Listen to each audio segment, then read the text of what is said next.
Hi guys, welcome back to Offset RC. And yeah, I thought I'd go through basically what I've done to the Kyosho rider to get it up and working. As you know guys, this is an old car and it is actually got a clipless system like the Traxxas. Not exactly the same as the Traxxas, but similar. So all you do is you push down on here. It's going to be a little bit hard.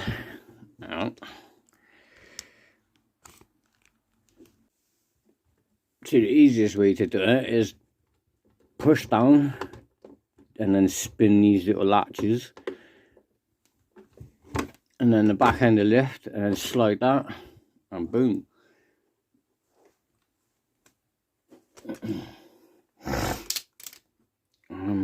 What? Oh, there we go. So yeah guys, this is the Kyosho rider chassis. I thought I left that battery plugged in there.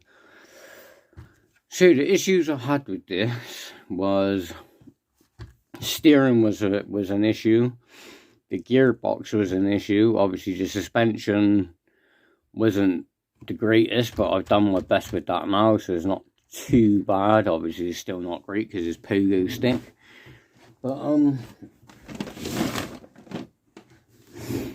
so the issue with the steering I was having, I thought it was initially, I thought it was the servo saver. Fucking the light in here is so shit. Yeah, I thought it was the servo saver. This servo saver is actually weird. You've got to put it on. You know when you buy a servo and you get all them different bits in the bag, you've actually got to screw this servo to one of them bits what you get in there. If I had some handy I'd show you, but I don't think the ones that I had in here, I think I moved them. But anyway, yeah, you got to screw this servo saver to that. I initially thought it was that was causing the problem, but it wasn't the actual servo saver. As you can see, I put a bit of wire around it to try and keep it a little bit more tight. The problem was these links. It was these that were causing the problem. So there's these links here. Basically what was happening when it was coming in, I don't know if you can really see that. Just grab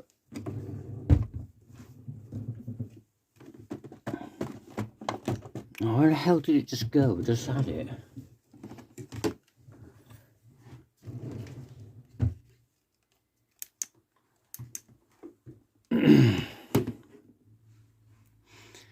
So yeah, where that link goes in, I don't know if you can see where it slightly kinks down here.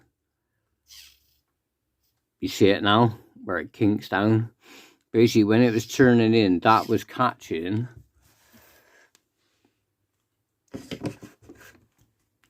It was catching on this bit. So as it was coming into the chassis like that, it was catching on the bottom. It was doing it on both sides. So literally, I just kind of bent them up a little bit more and twiddled about with it until it was working. So that solved the steering issue.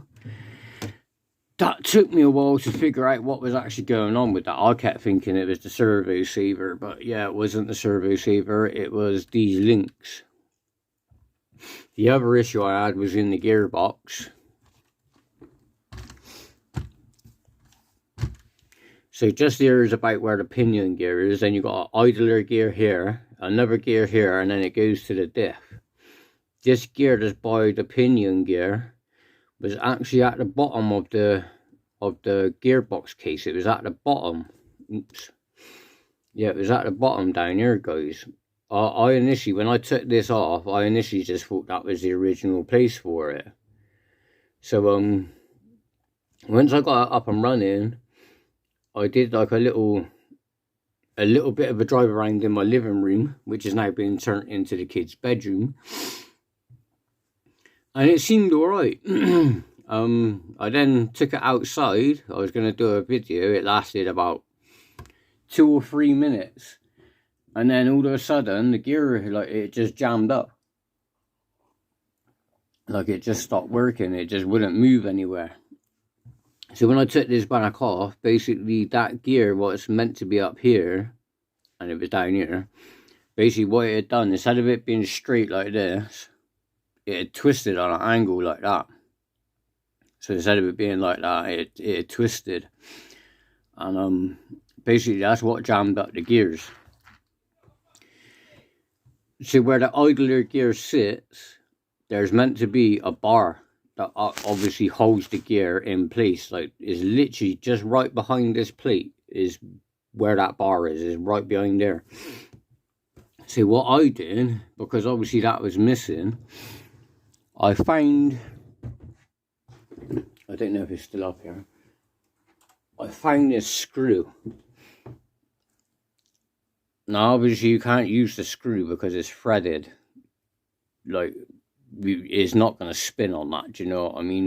If it does spin on it, it's just going to cause a load of grooves in your bushing because it's not flat. So I measured this with my calipers and it was like 3.9 millimeters. So what I did,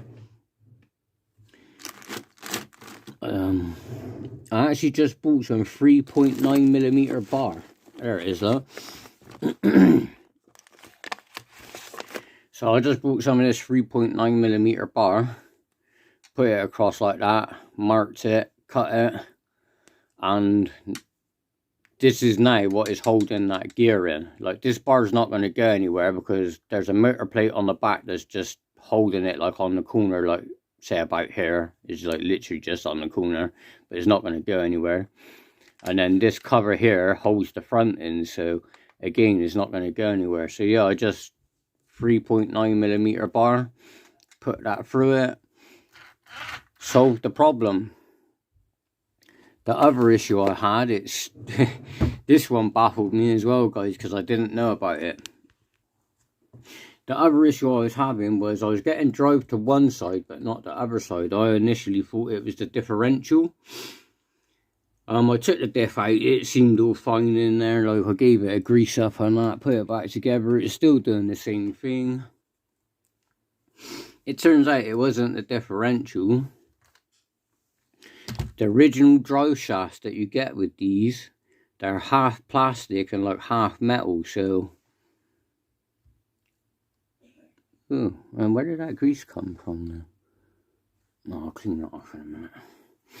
So yeah, it was like half plastic, half metal. Basically, the main shaft is plastic, and then these bits that go into the cups were metal. So it's kind of like splined and then slotted in, but once that initial grip goes, it would just spin, so you won't get any drive. And yeah, it was the drive shafts that were causing the problem. So I found these ones on eBay. These were only a £5, believe it or not. So that sorted out that problem. And then after that, it was just a matter of putting the radio in, put this ESC in, and obviously do the shell, which you know already. You already know that I revamped the shell anyway. Which, talking about the shell, this also was a bit of a pain in the backside.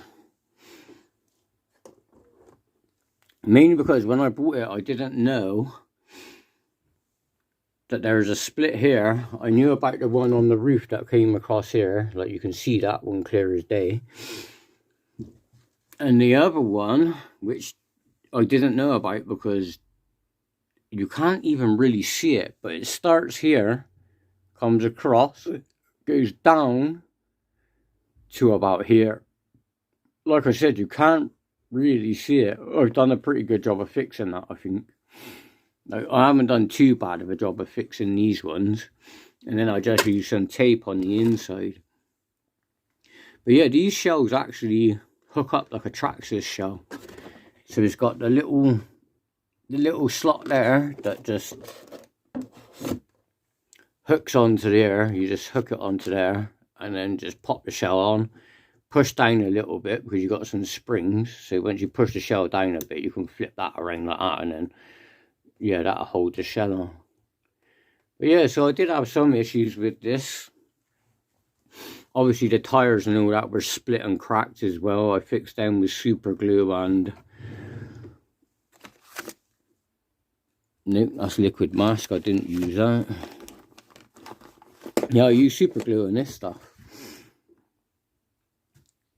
Basically, I glued the tire together, and then if there was like a bit that wasn't quite done, I just used this to fill in the gap. And if you look at these tires,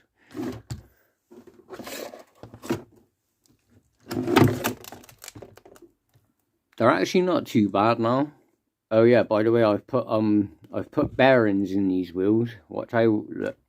So initially it would just have bushings. So I put bearings in these wheels. They actually take the small little bearing that comes in your Tamiya kits.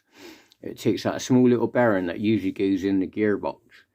So in the front it's got them little bearings, and then in the back it's just got normal bearings in the upright. So yeah, it's got bearings there, bearings there.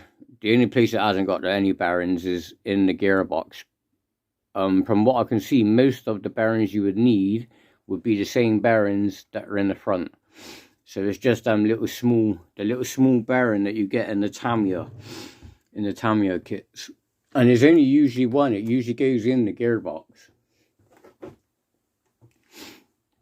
So yeah, guys. So it did take me a little while to get this up and done, but it is up and done. And yeah, this is the Kyosho Rider Sierra 500 Cosworth. Well, now I've talked about it and shown you. I guess there's only one thing left to do now, really, and that'd be give it to my mate. I was thinking about doing one more video with this car. And then I was thinking maybe I might not, because I don't really want to wear the tires out too much. Like, there's no things in them. These tires ain't even glued. Like, I've already said that to my mate. If you can find some, he'll be able to change them. This is why I haven't glued them. So if you can find some tires or some different tires that you can put on it, he'll be able to change them. Then if I glue them, he won't be able to change them. So that's why I've left it. So yeah, guys. The Kyosho Rider Sierra 500 Cosworth. On that note, I'm just going to leave it there, guys. And yeah, please like and subscribe, leave any comments, and I'll see you next time.